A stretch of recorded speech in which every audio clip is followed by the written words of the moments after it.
કેમ છો વિદ્યાર્થી મિત્રો, સ્વાગત છે તમારું મારી YouTube ચેનલમાં। આજે આપણે શીખીશું ગણિત ગમ્મત ધોરણ 5માં એકમ 7। તમે પેટર્ન એટલે કે ભાત જોઈ શકો છો। તો પેટર્ન એટલે કે ભાત એટલે કે કોઈ પણ એક ચિત્ર, અક્ષર, અંક કે શબ્દને ક્રમિક ગોઠવવા, એટલે કે એમાં તમે જે ફેરફાર કરો છો એનો એક ક્રમ ચોક્કસ હોવો જોઈએ। અલગ અલગ બ્લોકથી તૈયાર થયેલ અલગ અલગ પેટર્ન જોઈ શકો છો। આમાં એક ચોક્કસ ક્રમમાં ગોઠવણ તમને જોવા મળે છે। આમ કોઈ પણ ચિત્રને તમે અલગ અલગ રીતે ગોઠવો છો, પરંતુ જો એની અંદર કોઈ ચોક્કસ ક્રમ નક્કી નહીં કરેલો હોય તો તે પેટર્ન કહેવાશે નહીં। જેમ કે આપણે અહીંયા જોઈ શકીએ છીએ, અહીંયા તમને એક બ્લોક પેટર્ન આપેલી છે। આ બ્લોક અહીંયા તમને સીધો દેખાય છે, જ્યારે અહીં તમને એ બ્લોક ઉલટો દેખાય છે, એટલે કે એક વખત એ ઉપરની દિશામાં છે, એકવાર નીચેની દિશામાં, તેમ તે ઉપર નીચે ઉપર નીચે ઉપર નીચે આ રીતે ક્રમમાં ગોઠવેલ છે। તો આ ચોક્કસ ક્રમમાં જે ગોઠવણ છે તેને આપણે પેટર્ન કહીશું। જ્યારે નીચે એક એ જ બ્લોકથી બનાવેલી અલગ પેટર્ન તમને જોવા મળશે। અહીં સમાન બ્લોકને જ 4 દિશામાં ગોઠવવામાં આવેલ છે। સૌપ્રથમ તે ઉપરની દિશામાં, ત્યારબાદ જમણી બાજુ, ત્યારબાદ નીચે, પછી ડાબી બાજુ, પછી ફરીથી તે ઉપરની દિશામાં। આમ આ બ્લોકને દર વખતે પા ભાગનો ફેરવવામાં આવે છે। પા ભાગ એટલે અડધાનો અડધો આંટો ફેરવવામાં આવે છે, એટલે કે ચોથો ભાગ ફેરવવામાં આવે છે, જેથી આ મુજબની એક પેટર્ન ડિઝાઇન તૈયાર થાય છે। બાળકો, અહીં આ બ્લોકને જુઓ। તેની મદદથી અલગ અલગ પેટર્ન બનાવવા માટે તેને ઘડિયાળના કાંટાની દિશામાં ફેરવવા માટે 3 ભિન્ન નિયમો બનાવ્યા છે। તેનાથી બનતી પેટર્ન જુઓ। નિયમ પહેલો, તેને ચોથા ભાગ ફેરવીને પુનરાવર્તિત કરો। ચોથો ભાગ એટલે કે પા ભાગ, એટલે કે અડધાનો અડધો આંટો ફેરવી તેનું પુનરાવર્તન કરો। અહીં તમે જોઈ શકો છો એક બ્લોક સીધો છે, પછી એને અડધાનો અડધો એટલે કે 4 દિશામાં ફેરવવાનો છે। ચોથો ભાગ એટલે 4 દિશામાં, તો 4 દિશામાં ફેરવતા ઉપર પછી જમણી તરફ, ત્યારબાદ નીચેની તરફ, ત્યારબાદ ડાબી તરફ, પછી તે સીધો થશે।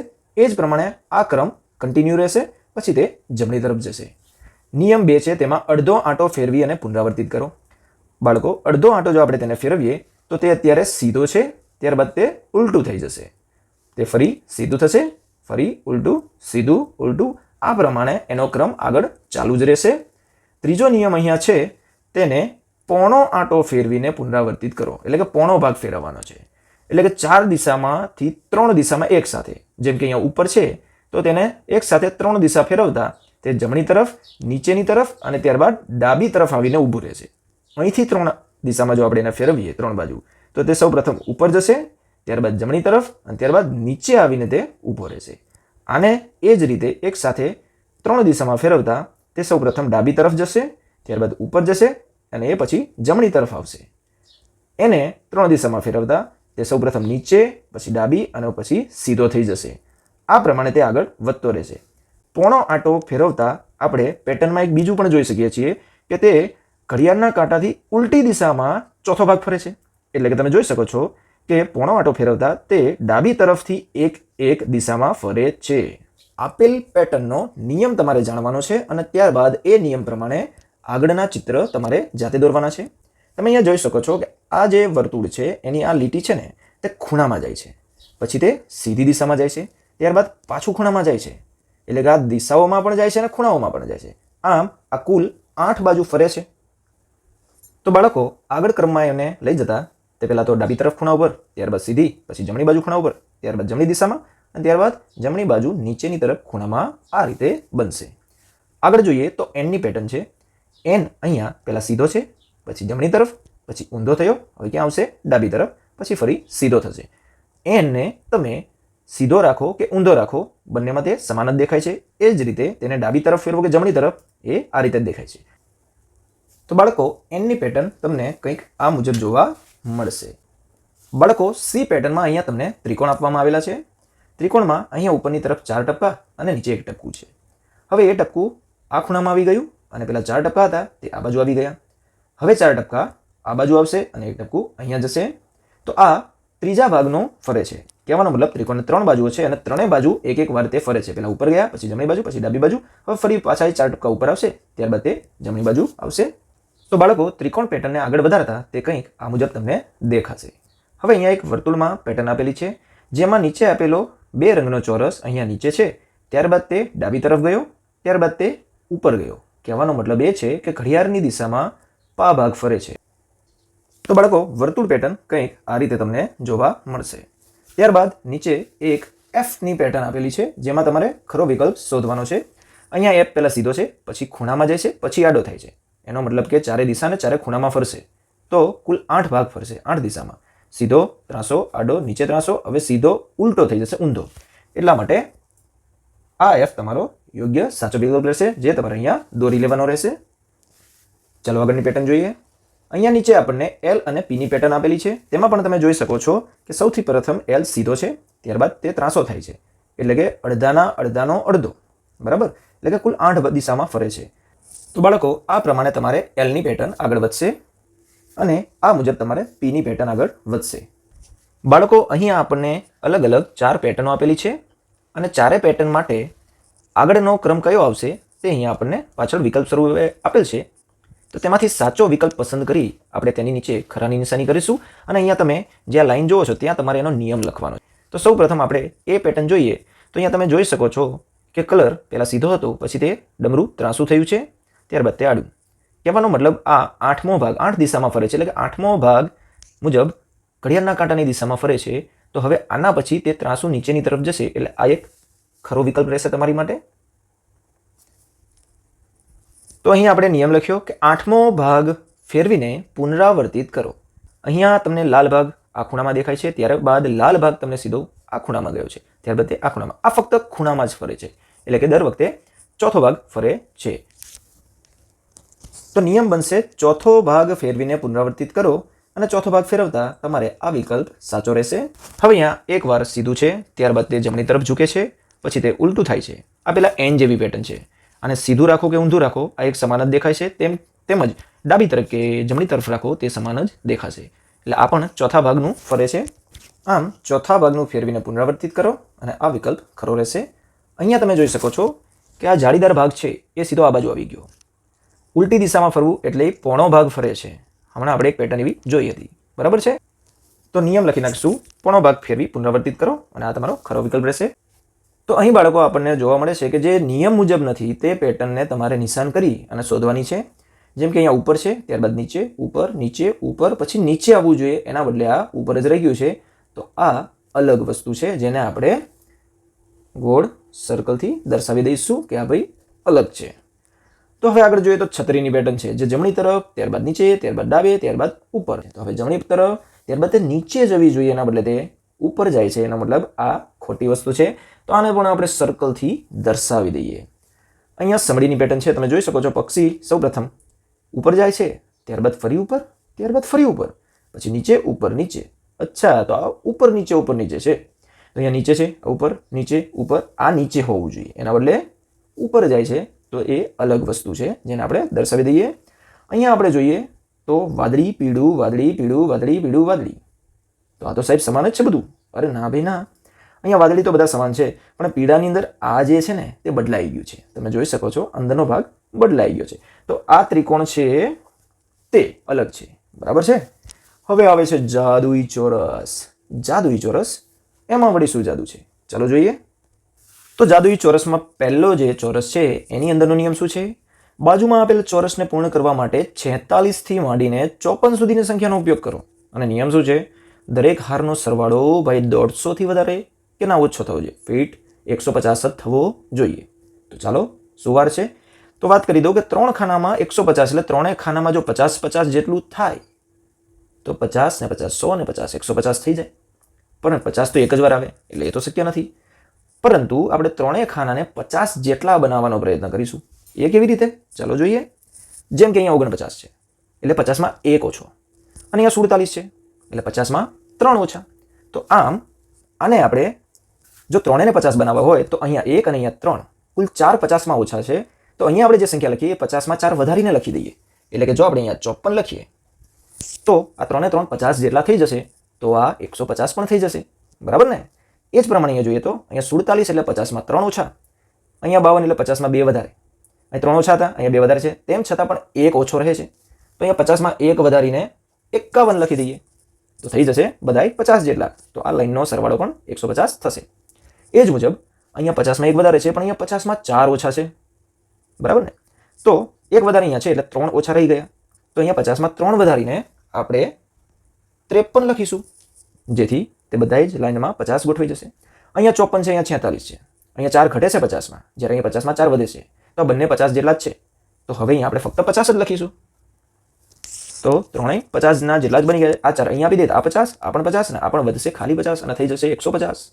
એ પ્રમાણે અહીંયા આ સીધી લાઈન જોઈએ તો અહીંયા 50 છે અને અહીંયા 50માં 2 વધારે છે, તો અહીંયા 2 ઓછા કરીને લખી નાખીએ તો 48 થશે. તો બાળકો આ પ્રમાણે તમે ગોઠવશો તો દરેક લાઈનનો સરવાળો 150 થઈ જશે અને 46, 47, 48, 49, 50, 51, 52, 53, 54 બધાનો વારો પણ આવી ગયો. એ જ પ્રમાણે અહીંયા 25નો ઉપયોગ કરેલ છે વચ્ચે. અને નિયમ શું કહે છે? 21 થી લઈને 29 સુધીની સંખ્યા વાપરો, સરવાળો થવો જોઈએ 75. 25 તેરી 75. કહેવાનો મતલબ સાફ છે કે જો દરેક ખાનામાં 25 જેટલું ગોઠવાઈ જાય તો બધા જ ખાનાનો સરવાળો 75 થઈ જાય. નિયમ ઉપર જેવા ચોરસનો જ વાપરવાનો છે. ચલો ગોઠવી લઈએ. તો બાળકો તેને કંઈક આ પ્રમાણે આપણે ગોઠવી દઈશું તો દરેક લાઈનનો સરવાળો 75 થઈ જશે. હા, આને તમે અલગ રીતે પણ ગોઠવી શકો છો. જાદુઈ ચોરસ બાદ હવે જોઈએ જાદુઈ ષટકોણ. આપેલ ષટકોણમાં સંખ્યાઓની પેટર્ન જુઓ. તેની દરેક બાજુ પર 2 વર્તુળ તથા એક ચોરસ આપેલ છે. તમે જોઈ શકો છો કે આ બાજુમાં 2 વર્તુળ, એક ચોરસ, પાછા 2 વર્તુળ, એક ચોરસ, પાછા 2 વર્તુળ, એક ચોરસ. બરાબર, આ રીતે 6 બાજુ પર આપેલ છે. અને નિયમ કેવી રીતનો છે? દરેક ચોરસ ખાનામાં તમને જે સંખ્યા મળે છે તે ખાનાની બંને બાજુના વર્તુળમાં આપેલ સંખ્યાઓનો ગુણાકાર છે. સમજાઈ ગયું કે ચોરસમાં જે 70 છે એ 14 પંચા એટલે 14 ને 5 નો ગુણાકાર એટલે 14 નો 5 સુધી બોલો તો 70 મળે.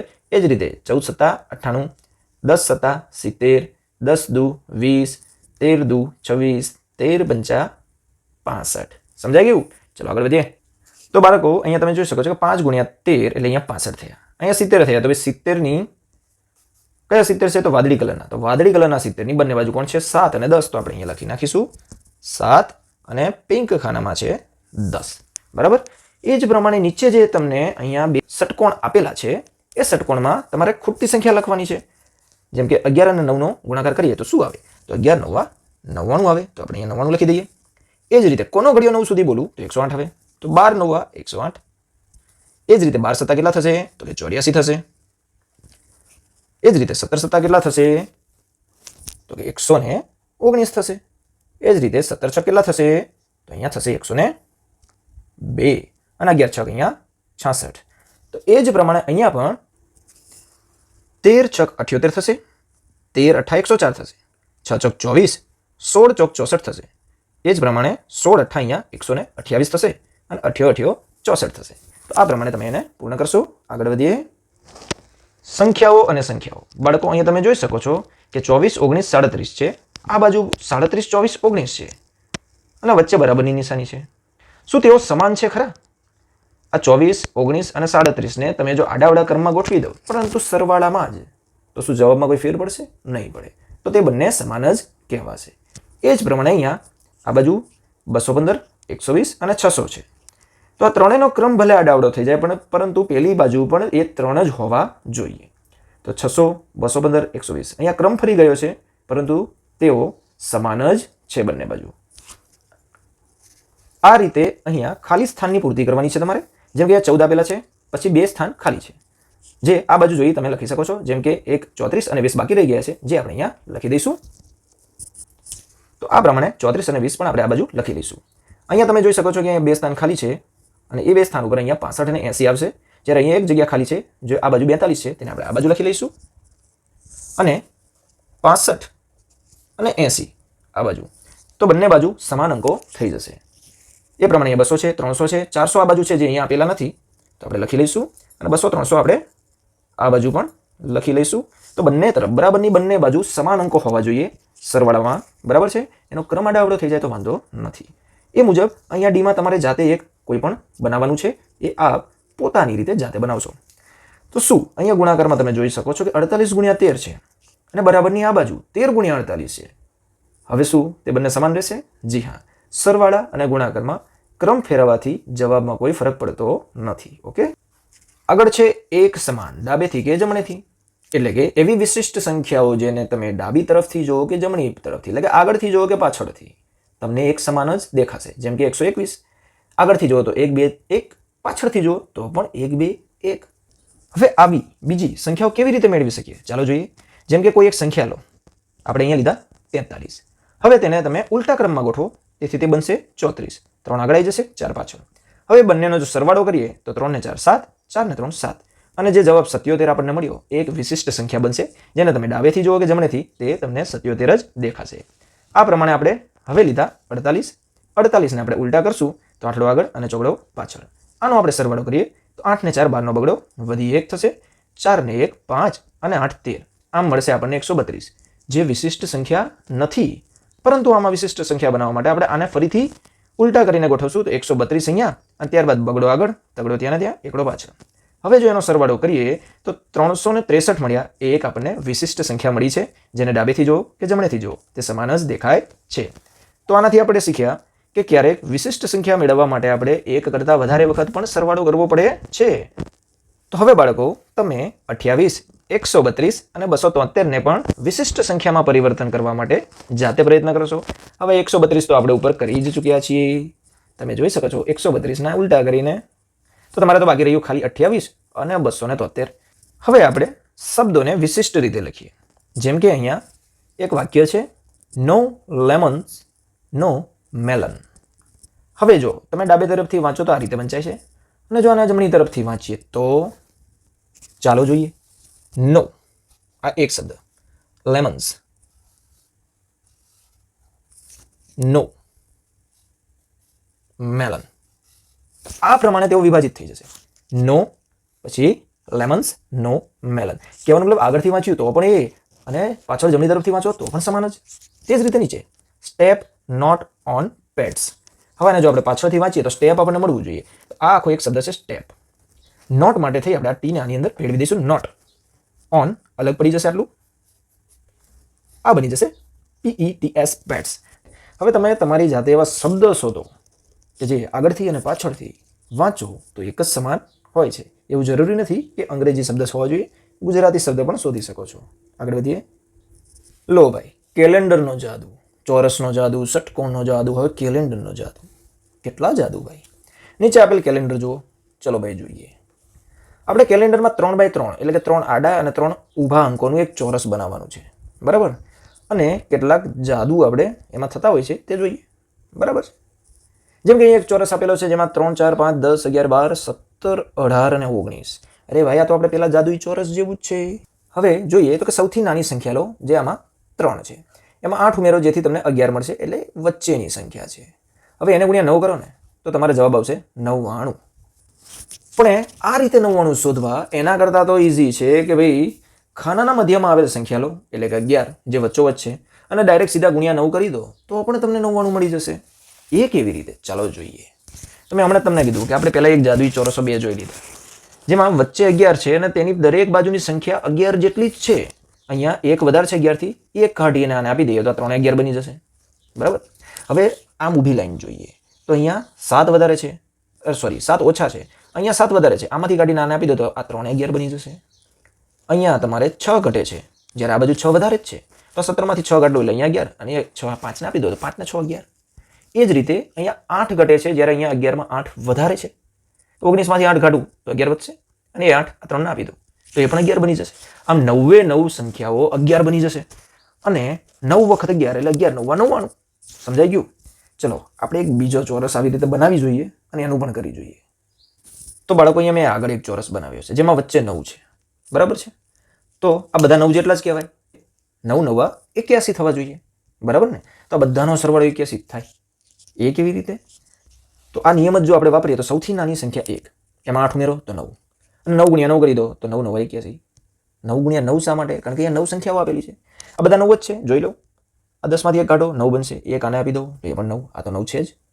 એ જ રીતે આ 16 છે, એમાંથી 7 કાઢી લો એટલે 9 વધે, એ 7 બગડાને આપી દો તો 7 ને 2 9, આ તો 9 છે જ. એ જ રીતે અહીંયા 15 માંથી 6 કાઢી લો, એ 6 3 ને આપી દો તો બધા 9 બની જશે. એવી રીતે આ 17 માંથી 8 કાઢો તો 9 વધશે, અને 8 1 ને આપી દો તો બધા 9 થઈ જશે. આમ 9 સંખ્યાઓ 9 જ છે, તો 9 9 81. સમજાઈ ગયું? હવે એક ચોરસ તમે તમારી જાતે પણ બનાવો અને પછી ચેક કરી જુઓ સંખ્યાઓની કેટલીક વધારે પેટર્ન. તો બાળકો અહીં તમે જોઈ શકો છો કે 12 12 12 12 તો બધાય 12 જ આવવા જોઈએ, બરાબર છે, કારણ કે બધી જગ્યાએ અહીંયા 12 જ છે. તો ચલો બધે 12 કરી નાખીએ. આ પ્રમાણે આપણે અહીંયા 12 કરી લઈએ. ત્યારબાદ અહીં જોઈએ તો કે 2 3 4 5, તો અહીંયા આવશે 6, 7 તો છે, અહીંયા આવશે 8, અહીંયા આવશે 9, એ બધે 3 3 વધારવાના છે. અહીંયા એક 3 રહી ગયા છે. ચલો વધારી દઈએ. તો આ તો 12નો ઘડિયો છે. 12 દુ 12 તેરી 12 ચોક 12 પંચા 12 છક 12 સતા 12 અઠા 12 9. અને દર વખતે બધામાં જે જવાબ આવે ને એમાં 3 3 વધારવામાં આવે છે. તો ભાઈ જવાબ કેટલો વધશે બોલો. 12નો ઘડિયો છે. 12નો ઘડિયો એટલે 12 12ના કૂદકા. તો જવાબ 12 12 જ વધે. પણ એ ભાઈ અહીંયા 3 3 બીજા એક્સ્ટ્રા નાખ્યા છે. એનાથી કોઈ ફેર ના પડે કારણ કે દર વખતે 3 3 વધારવામાં આવ્યા છે. જેમ કે 12 દુ 24 ને 3 વધારે તો 27 થયા. બરાબર છે. તો હવે નેક્સ્ટ જવાબ 12 તેરી 36 આવે ને એમાં 3 વધારવા જ પડે. તો જ એ બેની વચ્ચે 12નું અંતર રહે. જેમ કે 9માંથી 7 જાય તો 2 વધે, 3માંથી 2 જાય તો 1 વધે. તો આનાથી કોઈ ફરક નહીં પડે. 12ના ઘડિયાનો જે જવાબ છે બધા એમાં ફક્ત 3 3 વધારીને મૂકવાના છે. પણ એનાથી એ 15 15 નહીં વધે. વધશે તો 12 12 જ. કારણ કે દર વખતે 3 3 વધે છે. ખાલી એકવાર વધે ને તો 15. પછી બીજી વખત જો તમારે 15 વધારવા ને તો 6 નાખવા પડે. સમજી ગયા? એક સમાન સંખ્યા વધારવાથી ઘડિયાના જવાબમાં પણ વધારો સરખો જ રહેશે. તો અહીંયા આપણે જવાબ લખી નાખીશું કે ભાઈ 12 6 72 ને 3 75. તમે સીધા આમાં પણ 12 વધારી શકો છો કે 3 ને 2 5, 6 ને 1 7. એ જ રીતે. ઓકે, આગળ વધીએ. હવેની પેટર્ન છે બાળકો કે 1 ઓછો કરી ભાગ્યા 8, ત્યારબાદ 9માંથી 1 ઓછો કરીએ અને 8 અહીંયા 98 રાખી એમાંથી 2 કાઢો. જે વધે એને ભાગ્યા 8. ત્યારબાદ 9 8 7માંથી 1 વધારીને 3 કાઢો ભાગ્યા 8. તો અહીંયા આવશે 9 8 7 6 એમાંથી પછી 4 કાઢવા પડે. એ પ્રમાણે 9 8 7 6 5 એમાંથી 5 કાઢો. હવે આવશે 9 8 7 6 5 અને 4. બરાબર. અને એમાંથી કાઢવા પડશે તમારે 1 વધારીને 6. ત્યારબાદ અહીંયા આવશે 9 8 7 6 5 4 અને 3. અહીંયા 1 વધારીને 7 કાઢવાના અને પછી એનો 8 વડે ભાગાકાર કરો.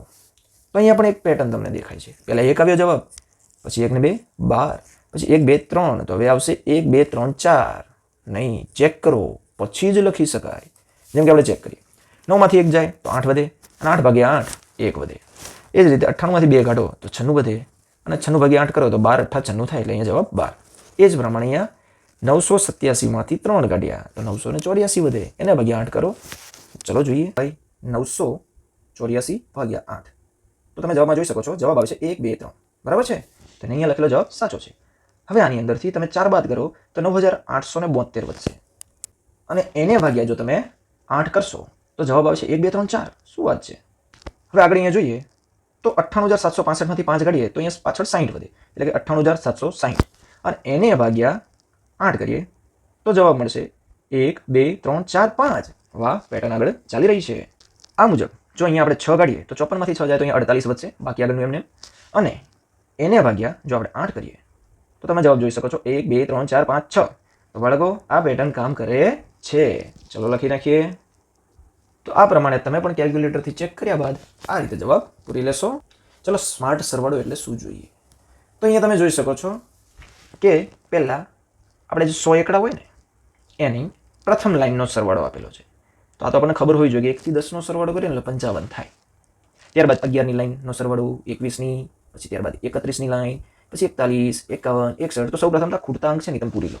બરાબર છે. તો ચાલો ભાઈ, મેં તો એકડા લખી લીધા. ચલો એકડાની પ્રેક્ટિસ થઈ ગઈ. હવે સરવાળાની વાત કરીએ. પ્રથમ લાઈન 1 ને 2 ને 3 ને 4 ને 5 ને 6 7 8 9 10 ભેગા કરીએ એટલે 55 થાય. પછી કે 155 થાય. કેમ 155? કારણ કે દરેક લાઈનમાં એકમના અંકમાં તો આ જ લાઈન રહેવાની છે, આટલાનો જ સરવાળો રહેવાનો છે. એટલે એ તો 55 થશે જ.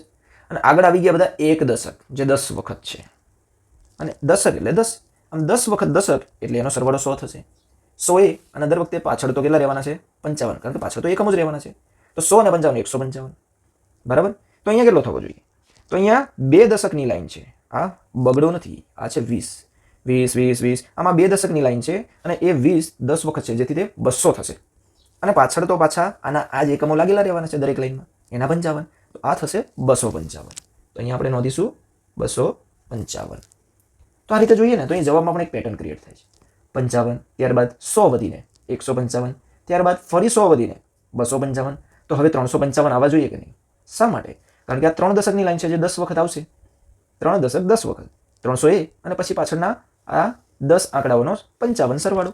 તો આમ એ પણ 355 થશે. તો આ પણ થશે 455. અહીંયા પાંચડાની લાઈન જોઈ લો. 555 થયો જ છે તો હવે થશે 655. તો હવે મારે કહેવું ના પડે કે 7ની લાઈનનો સરવાળો કેટલો થાય, તો 7ની લાઈનનો સરવાળો છે ને જે 7 એટલે 71ની લાઈનનો સરવાળો, બરાબર, એનો સરવાળો 755 જ થાય. 81ની લાઈન લો તો 855 જ થાય. એ રીતે 91 લો તો 955, બરાબર ને. અને પછી 101 વાળી લાઈન લો તો 1055. સમજાઈ ગયું?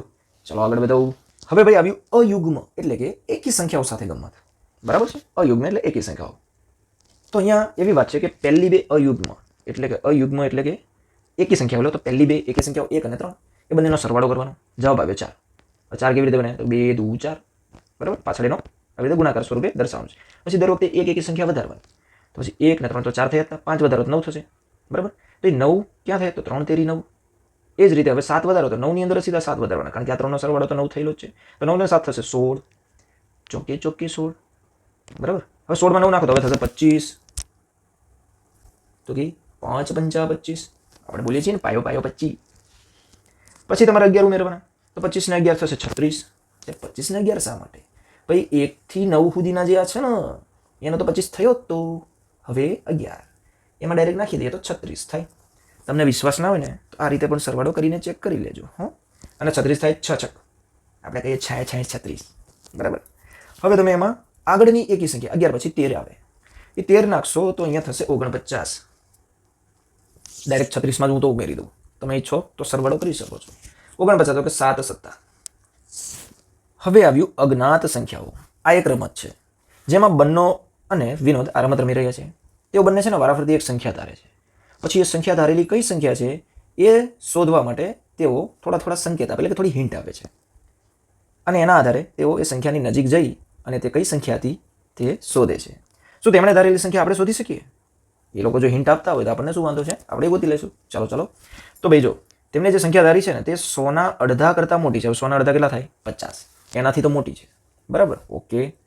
ત્યારબાદ જોઈએ તો તે 6ના 10 ગણા એટલે 10 ગણા એટલે 6 દાન એટલે 60 થી મોટી, અને 7ના 10 ગણા એટલે 7 દાન 70 થી નાની છે, એટલે 60 અને 70 ની વચ્ચેની છે. એ તો પાકું થઈ ગયું, બરાબર. તેનો દશકનો અંક એ તેના એકમના અંક કરતાં 1 વધુ છે. હવે દશકનો અંક તો 60 અને 70 વચ્ચે છગડો જ આવે. એકમ કરતાં એ મોટો છે એટલે એકમ 5 હોઈ શકે. હવે જો એ બંનેનો સરવાળો કરો ને તો 11 થવા જોઈએ. તો 6 ને 5 11 એટલે ભાઈ 65. આપણે જે અનુમાન કર્યું છે 65 65 એ સાચું છે, બરાબર. હવેની જે સંખ્યા છે તે 100ના અડધા કરતાં નાની છે એટલે 50 થી નાની, અને 4 દાન 4ના 10 ગણા એટલે 4 દાન 40 થી મોટી, અને 5 દાન 50 થી નાની એટલે 40 ને 50 ની વચ્ચેની છે. તેનો દશકનો અંક તેના એકમના અંક કરતાં 2 વધારે છે. 40 થી 50 વચ્ચે તો ચોગડાની લાઈન આવે એટલે દશકનો અંક તો 4 જ થશે, અને 4 એકમ કરતાં 2 વધારે છે એટલે પાછળ 2 હોવા જોઈએ, અને બંનેનો સરવાળો કરો તો 6 થાય. તો જો આગળ દશક 4 અને એકમ 2 હોય તો 4 ને 2 6 થાય છે. તો આપણે 42 બરાબર છે ભાઈ. આગળ વધીએ. આગળ છે વિસ્મયકારક સંખ્યાઓ. જોઈએ શું છે. તમારા મિત્રને કહો તમારી ઉંમર લખો, તેમાં 5 ઉમેરો, મળતા સરવાળાને 2 વડે ગુણો, પછી તેમાંથી જે જવાબ આવે ને તેમાંથી 10 બાદ કરો, પછી તેને 2 વડે ભાગો. તમને શું મળ્યું? હવે તમે બધા 5મા ધોરણમાં ભણતા વિદ્યાર્થીઓ છો, એટલે લગભગ બધા 10 વર્ષના તો છો જ, બરાબર છે. કોઈક 11 વર્ષના પણ હોઈ શકે, બરાબર. તો જો આપણે 10 લઈએ તો 10માં તમે 5 ઉમેરી દો પહેલાં, તો 10 ને 5 15 થયા, બરાબર. 5 એટલે 15 થયા, એટલે 15 સરવાળો મળે ને તેને 2 વડે ગુણો એટલે 15 દુ 30 થયા. તેમાંથી તમારે 10 કાઢી લેવાના છે. 30માંથી 10 કાઢો તો પાછા 20 વધ્યા. એને 2 વડે ભાગો એટલે એના 2 ભાગ કરો તો 20ના 2 ભાગ કરીએ તો 10 મળશે. તમને શું મળ્યું? 10. જે તમે ધારી હતી તમારી ઉંમર પાછી એની મળી ગઈ. શું વાત છે? શું આવું 10 સાથે જ થાય છે? આપણે 11 લઈ શકીએ? ચલો 11 લઈએ. 11 ને 5 એટલે 16, 16 દુ 32, 32માંથી 10 કાઢી નાખો, 22 વધ્યા. એ 22ના 2 ભાગ કરો તો પાછા 11. અરે વાહ, આ તો ગમે એની ઉંમર લો અને એ જ ઉંમર પાછી આવી જાય છે. બી પ્રવૃત્તિમાં અહીંયા કહેવામાં આવ્યું છે કોઈ એક સંખ્યા લો. બોલો તમારે કઈ સંખ્યા લેવી છે ભાઈ? 12 લઈશું? ચલો 12 લઈએ. તેના બમણા કરો. હવે 12ના બમણા કરવાના છે, બરાબર. એટલે 12 દુ થશે અહીંયા 24. તેને 5 વડે ગુણો, 5 વડે ગુણવાના એટલે 24 અહીંયા લાવો પાછા. અને 24 પંચા કેટલા થશે? તો ભાઈ 24 પંચા થશે 120, બરાબર. હવે 120 છે ને એના 10 વડે ભાગવાના, તો 120 ભાગ્યા 10 કરીએ તો શું થાય? આ એક મીંડું જતું રહે, બીજું કંઈ ના થાય, બરાબર. એટલે 12ના 12 જ જવાબ આવશે. 120ના 10 ભાગ કરો તો 12 12ના 10 ભાગ બનશે. 12 દાન 120. કહેવાનો મતલબ ત્યાં ને ત્યાં આવીને તમે ઊભા રહી ગયા. તો કોઈ પણ સંખ્યા લઈને આ ક્રમ તમે ફરીથી રિપીટ કરી શકો છો. આગળ વધીશું. આમાં પણ એવું છે. પહેલા કોઈ એક સંખ્યા લો, આપણે લઈ લઈએ 5. તેના બમણા કરો તો 5 દુ 10. ફરીથી તેના બમણા કરો એટલે જે જવાબ આવ્યો ને તેના એટલે 10 10 દુ 20. મળતા જવાબમાં તમે લીધેલી સંખ્યા ઉમેરો એટલે મળતો જવાબ છે 20 અને એમાં આપણે લીધા હતા કેટલા 5. એ 20 ને 5 ભેગા કરો તો કે થઈ ગયા 25. આપણે તો ભાઈ આગળ વધી જ જવાનું, બહુ વિચારવાનું નહીં. હવે 25 અહીં મૂકી દો પાછા. ફરીથી તેના બમણા કરો તો 25 દુ ડબલ 50 અને 50 ના તમે 10 ભાગ કરો તો 10 ના ઘડિયામાં 50 ક્યાં આવે? 10 પંચા. તો પાછા જો 5 ના 5 આવી ગયા. વાહ. અહીંયા છે 1 બરાબર 1 ગુણ્યા 1 એટલે 1 એકા 1 જ થાય. 121 એટલે 11 ગુણ્યા 11. હા ભાઈ 11 ગુણ્યા 11 121 જ થાય. કેવી રીતનું છે જો 1 2 3 થયા, પછી અહીંયાથી રિવર્સ મારવાની 2 1. પહેલા 1 હતો, પછી 1 2 1, પછી 1 2 3 2 1. તો એનું કેવું એમ છે કે 111 ગુણ્યા 111 આપણે 111 ગુણ્યા 111 કરીએ તો જવાબ આવે છે 1 2 3 2 1. તો પેટર્ન આગળ વધે છે. હવે આપણે 1111 ગુણ્યા 1111 કરીએ તો જવાબ આવે છે 1 2 3 4 3 2 1. સરસ. તો અહીંયા આપણે આ પેટર્ન યોગ્ય છે એટલા માટે અહીંયા આપણે 1111 ગુણ્યા 1111 લખી દઈશું. તો બાળકો અહીંયા આપણે પેટર્નનો પાઠ એટલે કે આ એકમ પૂર્ણ થાય છે. કોઈ પણ તમને શંકા હોય તો તમે કમેન્ટમાં મને પૂછી શકો છો અને ચેનલને સબસ્ક્રાઇબ કરી લેજો, જેથી આવતા પાઠના વિડીયો પણ તમને મળી રહે અને તમે સંપૂર્ણ સમજ પ્રાપ્ત કરી શકો. ચલો આવજો.